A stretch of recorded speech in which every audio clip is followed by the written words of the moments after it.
Hey, how's it going everybody? It's Tanner here. Welcome back to a new Ninjago video here on the channel. In today's video, we are doing a video that I put off for the past 3 years, and I put it off because I really don't like this series. I don't like Ninjago Decoded, I don't like what went into it, and I don't like the stuff surrounding it, but I do want to make a video about it because several people have been asking me to cover it through my recent live streams that I've been doing, so thanks to you guys for participating in my recent streams. Let's go ahead and talk about this series. What exactly is Ninjago Decoded, and what is it all about? Well, in case you guys have not heard of Ninjago Decoded before, this was sort of a mini-series that was pretty much released in between Hands of Time and Sons of Garmadon, and this series basically consists of 10 11-minute long episodes, if you can call them episodes, basically recapping the entire series up until this point. This little thing, I can't really call it a season or a special, it's just kind of a thing. It was pretty much made to bridge the gap in between Season 7 and Season 8, and again, kind of introduce newer fans that came from the movie into the Ninjago TV scene. So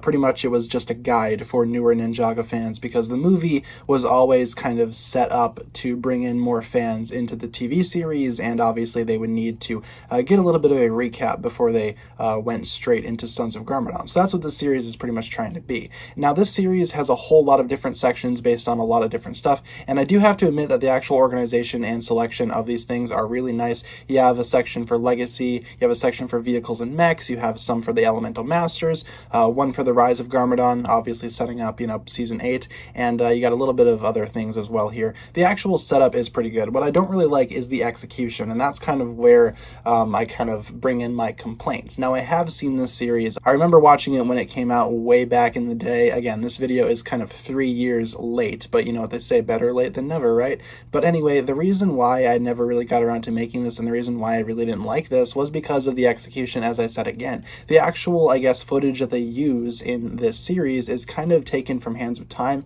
but redubbed over with new lines, and it really just doesn't work. The overall series feels very strange to watch, in my opinion, and it's definitely not the best thing ever in terms of, again, an execution. It's very strange seeing the ninjas' mouths move to a different script and then hearing different audio over it. It's just kind of really bizarre. It reminds me like I'm watching a dubbed anime, except I'm watching it dubbed in English from English. It really doesn't make any sense to me, and that's part of the reason why I never really enjoyed watching Decoded. But overall, the actual selections on Decoded are pretty good. Again, the actual subject matter that they pull off here is quite impressive, I must say, but just overall, it's not my favorite thing ever. It's one of my least favorite things about Ninjago, and that's kind of why I put it off. Now, in terms of whether or not this is canon, Tommy Andresen has gone on to say that this thing could be considered canon, but for the most part it isn't, so take that what you will. Another thing that could be considered canon but hasn't been confirmed yet is Way of the Departed, which is of course the story that Tommy Andresen wrote on his Twitter, and I really enjoyed that, so I kind of want to consider that as canon, but using that same logic I should consider that this is canon too,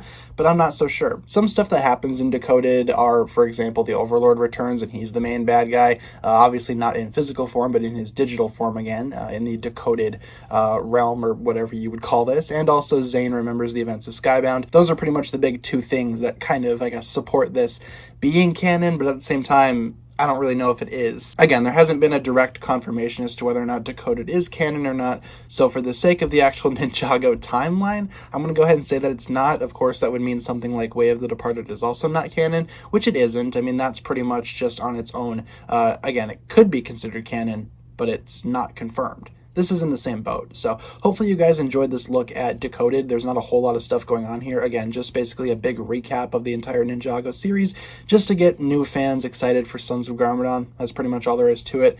Hopefully you guys enjoyed me finally taking a look at this thing. Again, apologies for that. But this video was heavily requested by a lot of viewers on my live streams, so figured I might as well, go ahead and talk about it finally and just get it done with. So hopefully you guys enjoyed the video. If you did, be sure to like, comment, subscribe, do all that fun stuff, and check out the links down below in the description for my other forms of social media. As always, big shout out goes out to my Patreon supporters, including once again the marvelous Jan. Thank you guys so much for watching this video once again. My name is TannerFishies, and with that I bid you farewell.